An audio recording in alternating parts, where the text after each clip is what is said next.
আল্লাহর নবীর মেয়ে হযরত ফাতেমা রাদিয়াল্লাহু তাআলা যখন ইন্তেকাল করেন, আল্লাহ নবীর সাহাবী হযরত আবু যর গিফারি রাদিয়াল্লাহু তাআলা আনহু তাহাকে কবর খননের দায়িত্ব দিয়েছিল। কবর খনন করে আল্লাহ নবীর সাহাবী হযরত আবু যর গিফারি রাদিয়াল্লাহু তাআলা আনহু হযরত ফাতেমা রাদিয়াল্লাহু তাআলা আনহুকে কবরে রাখার আগে কবরকে ডাক দিয়ে বলতেছেন, কবর, হে কবর শুনো, হে কবর তুমি কি জানো তোমার মধ্যে আমি কাকে রাখবো? দুনিয়ার কোনো সাধারণ কোনো মহিলাকে রাখবো না, দুনিয়ার কোনো সাধারণ মানুষকে রাখবো না, এমন একজন মহিলাকে রাখবো যিনি হচ্ছেন জান্নাতের দুইজন যুবক সর্দার হযরত হাসান এবং হুসাইনের মাকে কবরে রাখবো। হে কবর সাবধান, তুমি ফাতেমার সাথে তুমি ভালো ব্যবহার করবা, তার সাথে তুমি খারাপ ব্যবহার করিবা না। কবর থেকে কোনো জবাব আসে না। আবার ডাক দিয়ে বলতেছেন, হে কবর তুমি কি জানো তোমার মধ্যে আমি কাকে রাখবো? দুনিয়ার কোনো সাধারণ মহিলাকে রাখবো না, এমন একজন মহিলাকে রাখবো, এমন একজন স্ত্রী রাখবো, হযরত আলী রাদিয়াল্লাহু তাআলার স্ত্রীকে রাখবো, যিনি সার্টিফিকেট প্রাপ্ত জান্নাতের সুসংবাদ প্রাপ্ত সাহাবী। এমন সাহাবী হযরত আলী রাদিয়াল্লাহু তাআলা আনহু, তার স্ত্রীকে তোমার মধ্যে রাখবো। হে কবর সাবধান সাবধান, তুমি তার সাথে ভালো ব্যবহার করবা, কিন্তু কবর পক্ষ থেকে কোনো আওয়াজ আসে না, কোনো কথা আসে না। আল্লাহর নবীর সাহাবী হযরত আবু যর গিফারি রাদিয়াল্লাহু তাআলা ডাক দিয়ে বলতেছেন, হে আবু যর তুমি কি জানো তোমার মধ্যে আমি কাকে রাখবো? দুনিয়ার কোনো সাধারণ কোনো মহিলাকে রাখবো না, সাইয়্যিদুল মুরসালিন, খাতামান নবিয়্যিন, শাফিউল মুজনাবিন, আখিরি জামানার পয়গম্বর নবী মুহাম্মদুর রাসূলুল্লাহ সাল্লাল্লাহু আলাইহি ওয়াসাল্লামের কন্যা মেয়েকে কবরে রাখবো। ও কবর সাবধান, তার সাথে তুমি ভালো ব্যবহার করবা। কবর আল্লাহর কাছে দোয়া করলেন, আল্লাহ তুমি আমার জবানটা একটু খুলে দাও, আমি আবু যরের জবাবটা আমি দিয়ে দেই। সুবহানাল্লাহ কইতেন। আল্লাহ রাব্বুল আলামিন কবরের বাক্সটি খুলে দিয়েছেন। আল্লাহ ইচ্ছা করলে সমস্ত যে কোনো প্রাণীর বাক শক্তি দিতে পারে। কথা কোন ঠিক কি ঠিক না? কবরের যখন বাক শক্তি দিয়ে দিলেন, কবর ডাকতে বলেন, হে আবু যর আমি হযরত হাসান হুসাইনের মাকেও চিনি না।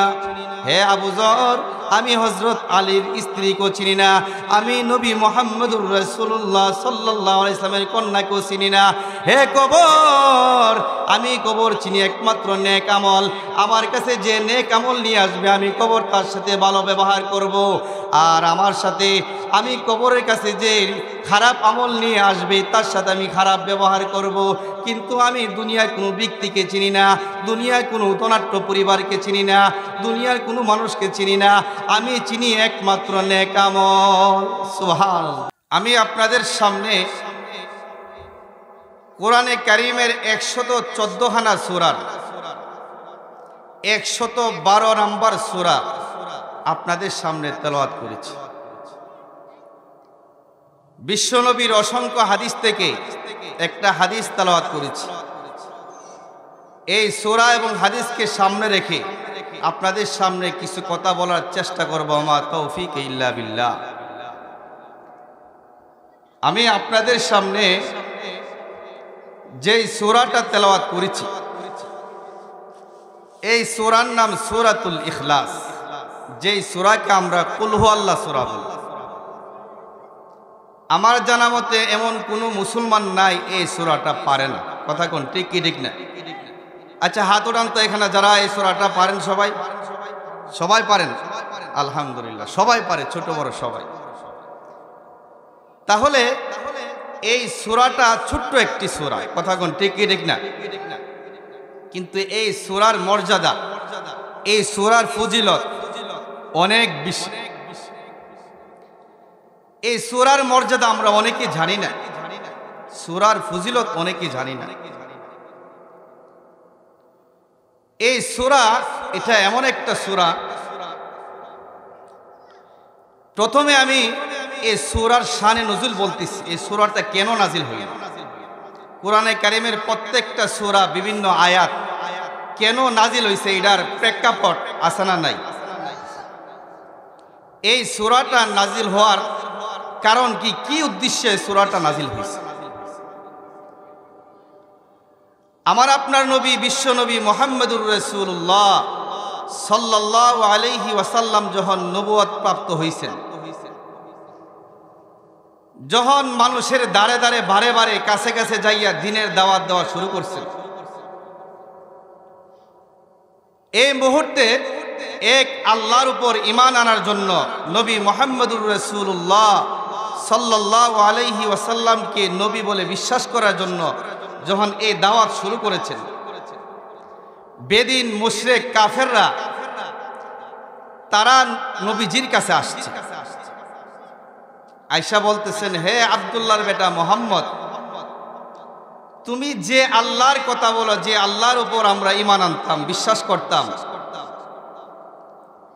এই আল্লাহ সম্পর্কে আমাদেরকে কিছু ধারণা দাও, অর্থাৎ আল্লাহর নসবনামা আমাদেরকে বলো, আল্লাহর পরিচয় বলো। তোমার আল্লাহর বাবার নাম কি, দাদার নাম কি, ছেলে মেয়ে কয়জন? নাউজুবিল্লাহ বলেন। এই প্রশ্ন করছে। তাফসীরের মধ্যে আরেকটা ব্যাখ্যা লিখছেন যে তোমার যে আল্লাহর কথা তুমি বলো, এ আল্লাহ কিসের তৈরি? স্বর্ণ দিয়ে বানাইছে না রূপা দিয়ে বানাইছে?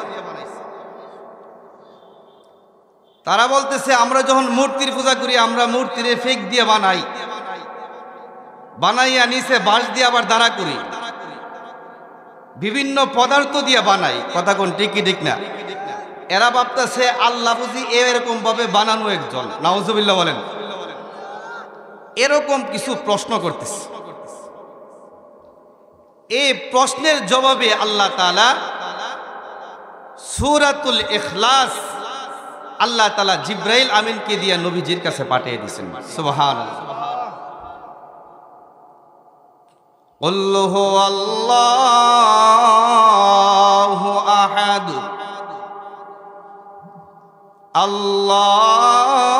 আল্লাহুস সামাদ লাম ইয়ালিদ ওয়া লাম ইউলাদ ওয়া লাম ইয়াকুল লাহু কুফুয়ান আহাদ। জোরে জোরে বলেন সুবহানাল্লাহ। এই সূরার নাম সূরাতুল ইখলাস। ইখলাস অর্থ কি? খাঁটি করা। কি খাঁটি করা? ঈমান খাঁটি করা। এই সূরার নাম আরেকটার নাম হইল ঈমান।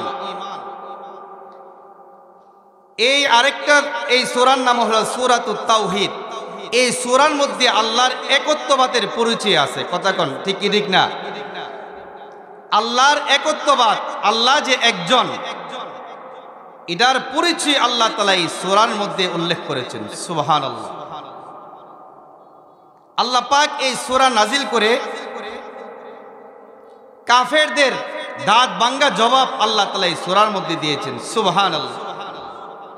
আল্লাহ বলতেছেন, কুল হুয়াল্লাহু আহাদ। হে নবী, বেদিন মুশরিক কাফেররা তারা আপনাকে জিজ্ঞাসা করে, আমি আল্লাহর পরিচয় জানতে চাই, আমি আল্লাহর বাবার নাম কি, দাদার নাম কি, আমি আল্লাহর ছেলে মেয়ে কয়জন? তাদের জবাবে আপনি পরিষ্কার বলে দিন, কুল হুয়াল্লাহু আহাদ। হে হাবিব, আপনি বলে দিন, আমি আল্লাহ একজন। বলেন, আল্লাহ কয়জন? একজন।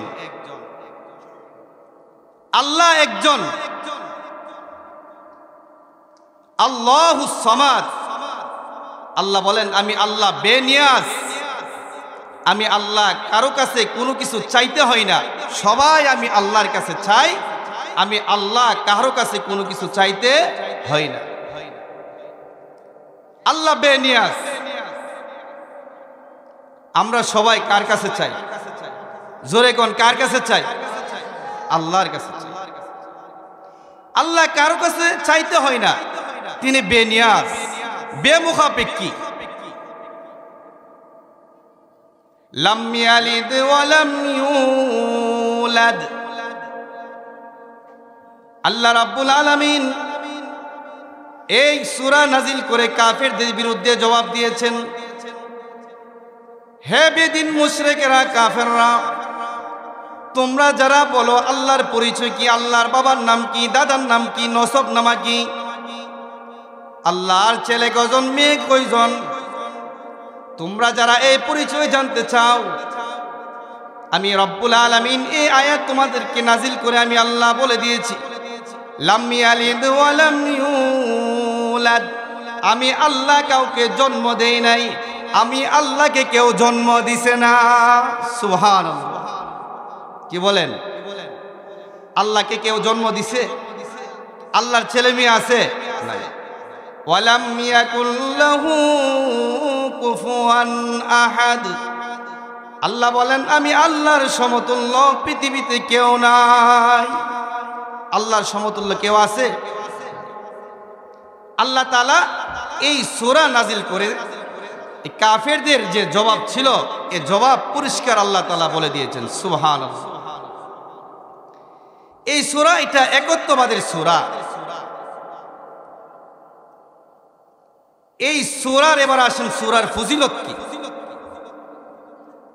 ছোট্ট একটা সূরা, এই সূরার কত ফজিলত, কত আমল। হাদিসে আসছে আল্লাহ রাসূল বলেন, কোন ব্যক্তি যদি সূরাতুল ইখলাস একবার তেলাওয়াত করে, কতবার? একবার, আল্লাহ তাআলা তার আমল নামায় 10 পারা কোরআন পড়ার সওয়াব আল্লাহ তাআলা তার আমল নামায় দান করবে। কত পারা? 10 পারা। আমরা অনেকে কোরআন পড়তে জানি না, কোরআন পড়ি নাই, ছোটবেলা পড়ি নাই, মক্তবে যাই নাই, কিন্তু সূরাতুল ইখলাস এই সূরাটা তো আমরা সবাই পারি। কথা কোন ঠিক ঠিক না? সবাই এই সূরাটা পারি। তাহলে হাদিসে আসছে একবার পড়লে কত পারার সওয়াব? 10 পারা। যদি 2 বার পড়েন 20 পারা।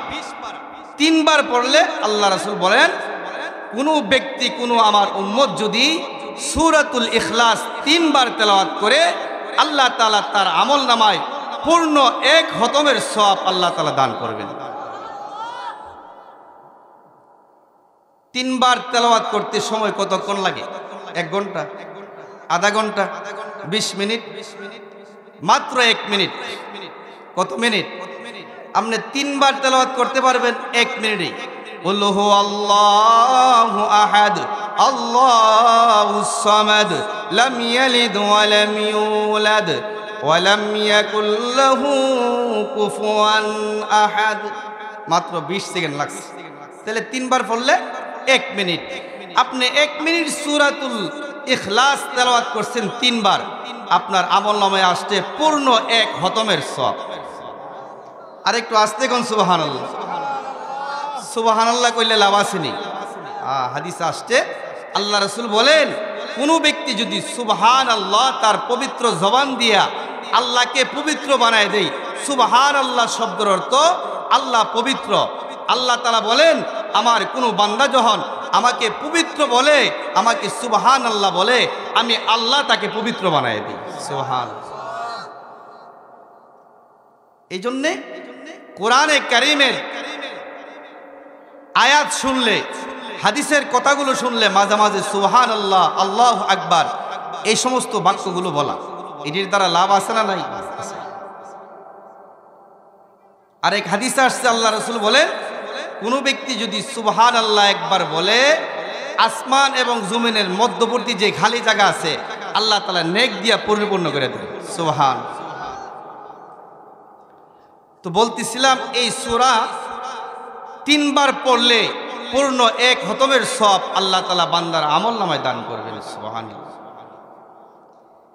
এখন যদি বেশি পড়েন, হাদিসে আসছে এখন আপনি 3 বার পড়ছেন 1 খতম, 6 বার পড়ছেন কত খতম হইল?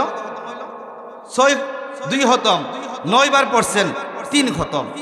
এখন আরেকবার পড়া 10 বার মিলাইছেন, মিল করছেন। এটার জন্য আল্লাহ রাসূল আরেকটা সুসংবাদ দিয়েছেন। সুবহানাল্লাহ বলেন। আল্লাহর নবী বিশ্ব নবী মুহাম্মদুর রাসূলুল্লাহ সাল্লাল্লাহু আলাইহি ওয়াসাল্লাম বলেন, ও আমার মায়ার উম্মতেরা, তোমরা যারা সূরাতুল ইখলাস 10 বার তেলাওয়াত করবা, মান ক্বারাআ সূরাতুল ইখলাস বিআশরিন বুনিয়া লাহু বাইতুন ফিল জান্নাহ। আল্লাহর নবী বলেন, ও আমার উম্মতেরা, তোমরা যারা সূরাতুল ইখলাস, ছোট্ট একটি সূরা সূরাতুল ইখলাস 10 বার তেলাওয়াত করবা, আল্লাহ রাব্বুল আলামিন খুশি হইয়া জান্নাতে তোমার মধ্যে একটা ঘর নির্মাণ করিয়া দিবেন। সুবহান। মান ক্বারা সূরাতুল ইখলাস বিআশরিন বুনিয়া লাহু বাইতুন ফিল জান্নাহ। আল্লাহর নবী বলেন, ও উম্মতরা, তোমরা যারা এই সূরাতুল ইখলাস 10 বার তেলাওয়াত করবা, রব্বুল আলামিন খুশি হইয়া তোমাদেরকে ওই জান্নাতে তোমাদের জন্য একটা বালাখানা বানায়া দিবেন। সুবহান। 10 বার পড়লে, এবার 10 বার বললে একটা বালাখানা, যদি 20 বার পড়েন 2টা, 30 বার পড়লে 3টা, যতবার বেশি যত বেশি পড়েন এতটা বালাখানা আল্লাহ তাআলা আপনার জন্য বানায়া দিবেন। সুবহানাল্লাহ। এই সূরা পড়লে লাভ আছে না নাই? আল্লাহু আকবার। আল্লাহর নবী সাল্লাল্লাহু আলাইহি ওয়াসাল্লাম একদিন সাহাবাদেরকে নিয়ে বসা, এমন সময় জিবরাইল আসছেন। কে আসছেন? জিবরাইল। তো আল্লাহর নবীর একজন সাহাবী হযরত আবু যর গিফারি রাদিয়াল্লাহু তাআলা, জলিলে কদর একজন সাহাবী, বড় দামি সাহাবী।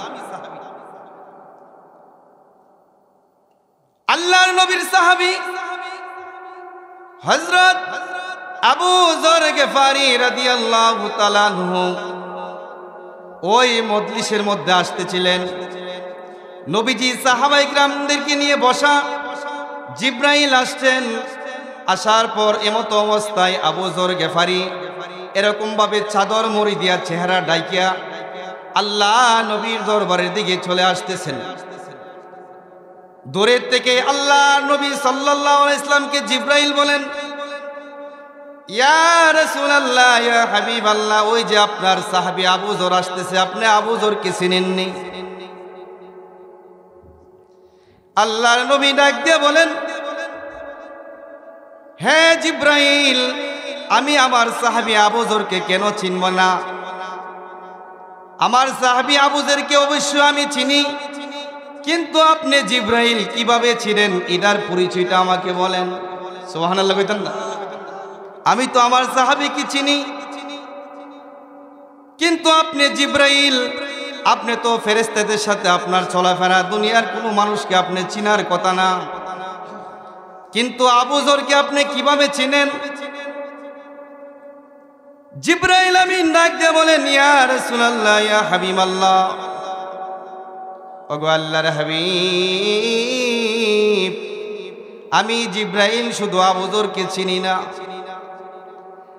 আসমানের নিচে জমিনের উপরে আল্লাহ রাব্বুল আলামিন যতগুলো ফেরেশতা তৈরি করেছে, এমন কোন ফেরেশতা নাই যে ফেরেশতা আবু যরকে চিনে না। ইয়া রাসূলুল্লাহ, ইয়া হাবিবাল্লাহ, শুধু তাই নয়, আমি জিবরাইল এবং ফেরেশতাদের সাথে আল্লাহ রাব্বুল আলামিন আবু যরের কথা আমাদের সাথে আলোচনা করেন। আল্লাহ নবী ডাক দিয়ে বলেন, জিবরাইল, ও জিবরাইল, আমার আবু যর এত মর্যাদা, যে মর্যাদার কারণে আসমানের ফেরেশতারাও চিনে, তুমি জিবরাইলও চিনো।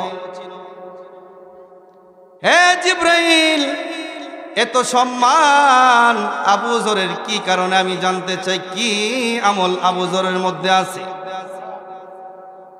জিবরাইল আমিন ডাক দিয়ে বলেন, ইয়া রাসূলুল্লাহ, ইয়া হাবিবাল্লাহ, ওগো আল্লাহর নবী, আপনার আবু যর এমন একজন সাহাবী যার কারণে আল্লাহ রাব্বুল আলামিন সমস্ত ফেরেশতাদের সাথে পরিচয় করিয়ে দিয়েছেন।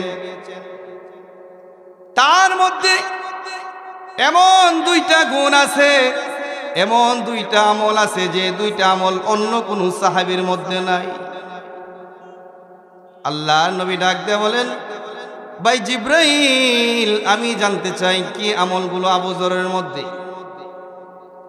আল্লাহ নবীর জবাবে জিব্রাইল আমিন ডাক দিয়ে বলেন, ইয়া রাসূলুল্লাহ, ইয়া হাবিবাল্লাহ, আবু যর তার এমন একটা আমল, দুইটা আমলের মধ্যে প্রথম নম্বর আমল হলো লিসিগারিহি লিনাফসিহি।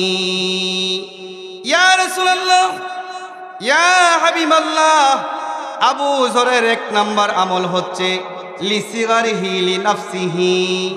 আবু যর সব সময় নিজেরে নিজে ছোট মনে করে। সুবহানাল্লাহ কইতেন না?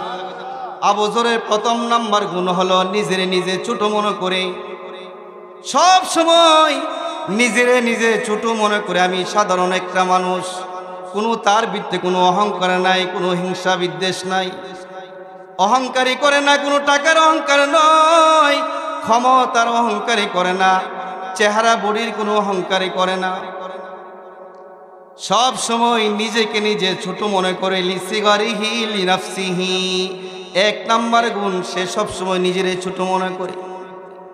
এই জন্য রব্বুল আলামিন সমস্ত ফেরেশতাদের সাথে আবু যরকে পরিচয় করে দিয়েছেন। সুবহানাল্লাহ। লিসিগারিহি লিনাফসিহি, নিজেরে কি মনে করে? ছোট মনে করে। আমরা আজকে কিছু টাকা পয়সা হইলই অহংকার, কথা কোন ঠিক ঠিক না? ভাবছি তার কাছে আর বিরম জানা, ঠিক ঠিক না? যদি বাড়িটা বিল্ডিং কোন রকম বিল্ডিং বানাইলেছে, আর 2-4 জন ছেলে বিদেশে আছে, হামসে বড়া কোন হে, আমার চেয়ে বড়া কে আছে? এমন অহংকারী লোক আমাদের সমাজে আছে না নাই? অহংকারীর জন্য জাহান্নাম নির্ধারিত। অহংকারী হিংসা যারা করে, আল্লাহ রাসূল বলেন তারা জান্নাতের ঘ্রাণও পাবেন। অহংকার পতনের মূল। অহংকার ছিল ফেরাউনের, অহংকার ছিল হারুনের, হামানের, অহংকার ছিল বেদিন মুশরিক কাফেরদের, কথা ঠিক ঠিক না? যার কারণে তারা ধ্বংস হয়ে গেছে। এই জন্য অহংকারী করা যাবে না, কারণ আমরা আল্লাহ তাআলা আমাদেরকে সাধারণ একটা নাপাক পানি দিয়ে আল্লাহ তাআলা আমাদেরকে বানাইছেন। এটা বানানোর উদ্দেশ্য আল্লাহ তাআলা মানুষকে জানিয়ে দিয়েছেন, হাল আতা আলাল ইনসান হিনুম মিনাদ দাহরি লাম ইয়াকুন শাইআম মাযকুরা।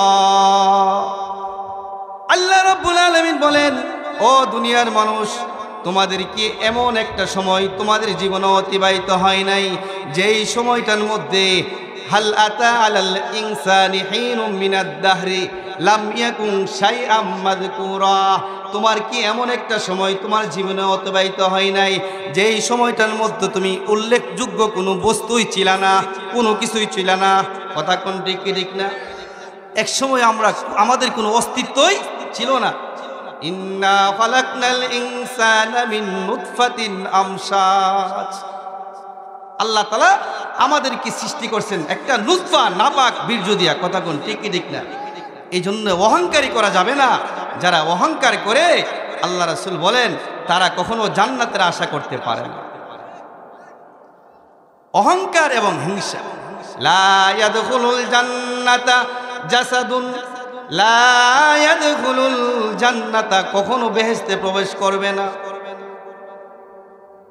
কখনো বেহেশতে প্রবেশ করবে না যারা হিংসা করে, যারা অহংকারী করে। এই জন্যই আল্লাহর নবীর সাহাবী সে সব সময় নিজের ছোট মনে করত।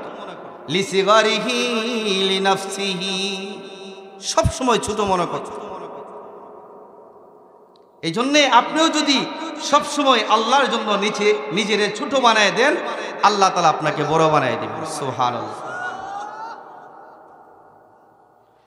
আল্লাহর নবী সাল্লাল্লাহু আলাইহি ওয়াসাল্লাম জিব্রাইলকে জিজ্ঞাসা করেন, ভাই জিব্রাইল, হযরত আবু যরের 1 নাম্বার গুণ তো শুনলাম, 2 নাম্বার গুণ কি ছিল?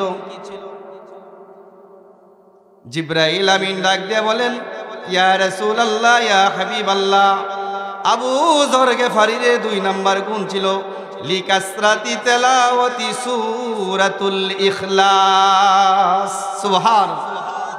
ইয়া রাসূলুল্লাহ, ইয়া হাবিবাল্লাহ, আল্লাহর পয়গম্বর, আপনার প্রিয় সাহাবী হযরত আবু যর গিফারি, তার 2 নাম্বার গুণ হলো সে সব সময় বেশি বেশি করে সূরাতুল ইখলাস তেলাওয়াত করে, হাঁটতেছে সূরাতুল ইখলাস পড়ে, মাঠে কাজ করতেছে সূরাতুল ইখলাস পড়ে, সে শুয়ে আছে সূরাতুল ইখলাস তেলাওয়াত করে, অর্থাৎ সর্বদাই এই সূরাতুল ইখলাস সব সময় সে তেলাওয়াত করে। যার কারণে এই 2টা গুণ তার মধ্যে আছে, এই 2টা গুণ আল্লাহর কাছে বড় পছন্দ হয়ে গেছে। যার কারণে আবু যরকে সমস্ত ফেরেশতাদের সাথে আল্লাহ পরিচয় করে দিয়েছেন। সুবহান লিকাসরাতি তেলাওয়াতি সূরাতুল ইখলাস।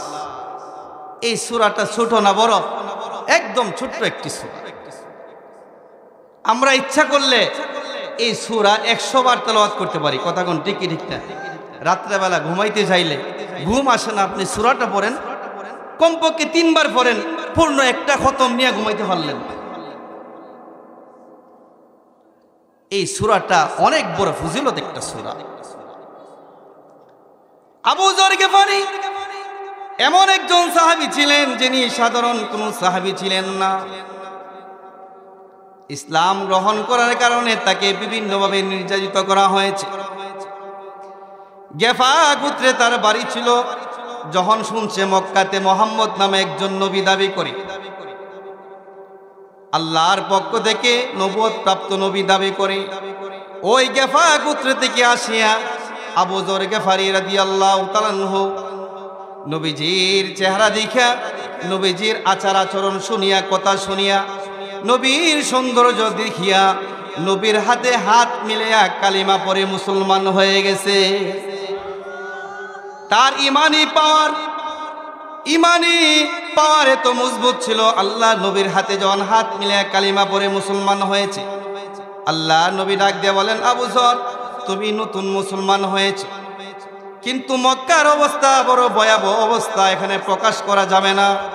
তুমি যে মুসলমান হইছো এই কথা কাউকে বলা যাবে না। যাও, তুমি তোমার গোত্রে চলে যাও। কিন্তু আবু যর গিফারি রাদিয়াল্লাহু তাআলা তার ইমানি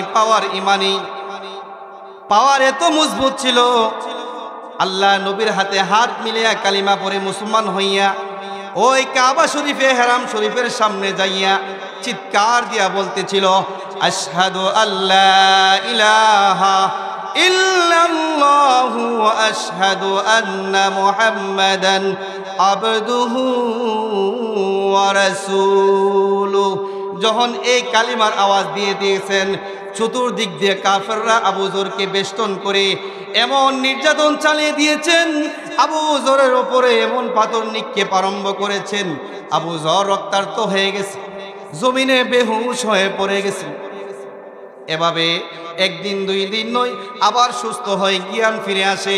আবার সকালবেলা যাইয়া কাবা শরীফের সামনে এই কালিমার তালকিন, আশহাদু আল্লা ইলাহা ইল্লাল্লাহু ওয়া আশহাদু আন্না মুহাম্মাদান আবদুহু ওয়া রাসূলুহু, এরকম ভাবে কালিমার তালকিন দিতেছিল। আল্লাহর নবীর কাছে যখন এই সংবাদ পৌঁছলো যে আবু যর গিফারিকে কাফেররা রক্তাক্ত করেছে, আল্লাহর নবী আবু যরকে ডাক দিয়ে বলেন, আবু যর, তোমাকে না আমি নিষেধ করেছিলাম এই কালিমা তুমি যে মুসলমান হইছো এই কথাটা কাউকে বলিও না। আল্লাহর নবীর সাহাবী আবু যর গিফারি রাদিয়াল্লাহু তাআলা ডাক দিয়ে বলেন, ইয়া রাসূলুল্লাহ, ইয়া হাবিবাল্লাহ, আমি এমন কালিমা আপনার কাছ থেকে আমি শিক্ষা গ্রহণ করেছি, আপনার হাতে হাত মিলিয়ে কালিমা পড়ে মুসলমান হয়েছি। এই কালিমা আমি আবু যরের দ্বারা কোনোদিন গোপন রাখা সম্ভব নয়। প্রয়োজনে আমি শাহাদত বরণ করব, প্রয়োজনে আমি দুনিয়াতে বিদায় হয়ে যাব, কিন্তু এই কালিমা আমি কখনো গোপন রাখতে পারবো না। সুবহান। এই ছিল হযরত আবু যর গিফারি রাদিয়াল্লাহু তাআলা, এমন একজন সাহাবী যে সাহাবীর সাথে কবর পর্যন্ত কথা বলছেন। সুবহানাল্লাহ। কবর পর্যন্ত আবু জন সাহাবী ছিলেন। আপনারা ইতিহাস জানেন, আল্লাহর নবীর মেয়ে হযরত ফাতেমা রাদিয়াল্লাহু তাআলা যখন ইন্তেকাল করেন, আল্লাহ নবীর সাহাবী হযরত আবু যর গিফারি রাদিয়াল্লাহু তাআলা তাহাকে কবর খননের দায়িত্ব দিয়েছিল। কবর খনন করে আল্লাহ নবীর সাহাবী হযরত আবু যর গিফারী রাদিয়াল্লাহু তাআলা আনহু হযরত ফাতেমা রাদিয়াল্লাহু তাআলা আনহুকে কবরে রাখার আগে কবরকে ডাক দিয়ে বলতেছেন, কবর, হে কবর শুনো, হে কবর তুমি কি জানো তোমার মধ্যে আমি কাকে রাখবো? দুনিয়ার কোনো সাধারণ কোনো মহিলাকে রাখবো না, দুনিয়ার কোনো সাধারণ মানুষকে রাখবো না, এমন একজন মহিলাকে রাখবো যিনি হচ্ছেন জান্নাতের দুইজন যুবক সর্দার হযরত হাসান এবং হুসাইনের মাকে কবরে রাখবো। হে কবর সাবধান, তুমি ফাতেমার সাথে তুমি ভালো ব্যবহার করবা, তার সাথে তুমি খারাপ ব্যবহার করবা না। কবর থেকে কোনো জবাব আসে না। আবার ডাক দিয়ে বলতেছেন, হে কবর তুমি কি জানো তোমার মধ্যে আমি কাকে রাখবো? দুনিয়ার কোনো সাধারণ মহিলাকে রাখবো না, এমন একজন মহিলাকে রাখবো, এমন একজন স্ত্রী রাখবো, হযরত আলী রাদিয়াল্লাহু তাআলার স্ত্রীকে রাখবো, যিনি সার্টিফিকেট প্রাপ্ত জান্নাতের সুসংবাদ প্রাপ্ত সাহাবী। এমন সাহাবী হযরত আলী রাদিয়াল্লাহু তাআলা আনহু, তার স্ত্রীকে তোমার মধ্যে রাখবো। হে কবর সাবধান সাবধান, তুমি তার সাথে ভালো ব্যবহার করবা, কিন্তু কবর পক্ষ থেকে কোনো আওয়াজ আসে না, কোনো কথা আসে না। আল্লাহর নবীর সাহাবী হযরত আবু যর গিফারী রাদিয়াল্লাহু তাআলা ডাক দিয়ে বলতেছেন, হে আবু যর তুমি কি জানো তোমার মধ্যে আমি কাকে রাখবো?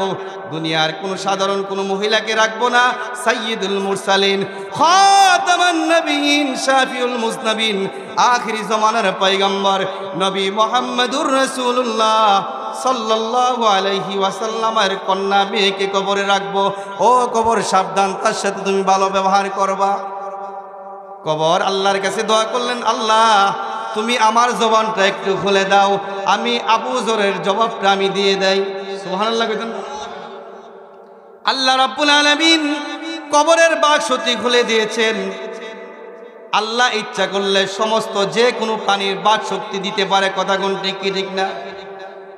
কবরের যখন বাক শক্তি দিয়ে দিলেন, কবর ডাকতে বলেন, হে আবু যর আমি হযরত হাসান হুসাইনের মাকেও চিনি না।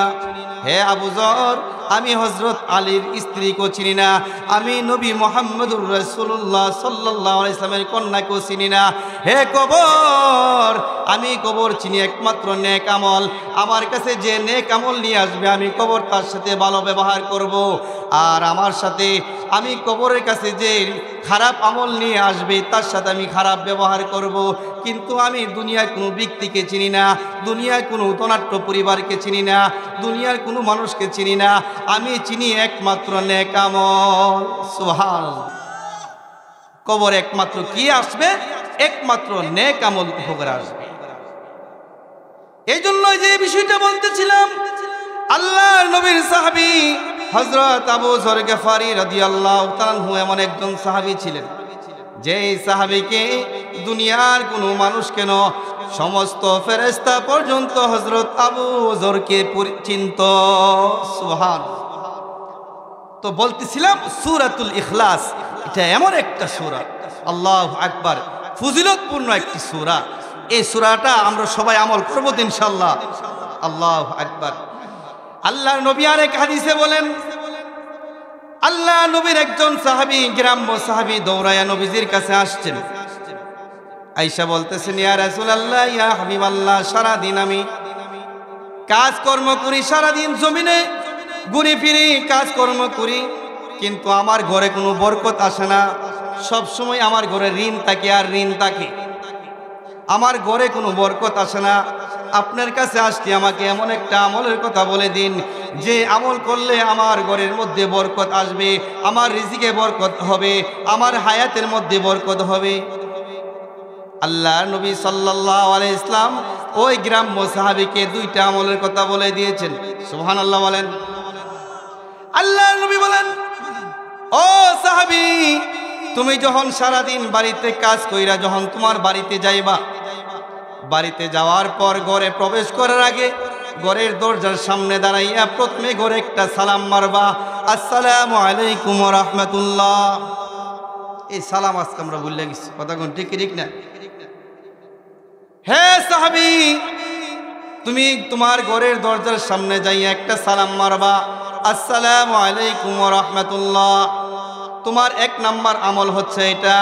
2 নাম্বার আমল হলো ঘরের ভিতরে প্রবেশ কইরা তুমি সূরাতুল ইখলাস তেলাওয়াত করবা। আল্লাহর নবী এই 2টা আমল গ্রাম্য সাহাবীকে দিয়ে দিলেন। গ্রাম্য সাহাবী এই 2টা আমলের জন্য 2টা আমল সব সময় আরম্ভ করেছেন।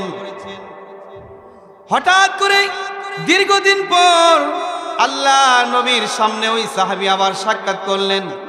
আল্লাহ নবী ডাক দিয়ে বলেন, ইয়া রাসূলুল্লাহ। নবীজি ডাক দিয়ে বলেন, হে সাহাবী, তোমার কি অবস্থা? তোমার গরিবী অবস্থা গেছেনি? আল্লাহ নবী বলেন, ইয়া রাসূলুল্লাহ। আল্লাহ নবীর সাহাবী ডাক দিয়ে বলেন, ইয়া রাসূলুল্লাহ, ইয়া হাবিবাল্লাহ, ওগো আল্লাহর পয়গম্বর, আপনি যখন আমাকে 2টা আমল দিছেন, এই 2টা আমল যেদিন থেকে আমি আরম্ভ করেছি, এই দিন থেকে আমার ঘরের মধ্যে বরকত আরম্ভ হয়ে গেছে। সুবহানাল্লাহ। তো এই সূরাতুল ইখলাস এটা এমন একটা সূরা, বরকতময় সূরা। এই সূরাটা আমরা সবাই আমল করব। আল্লাহ আমল করার তৌফিক দান করুন।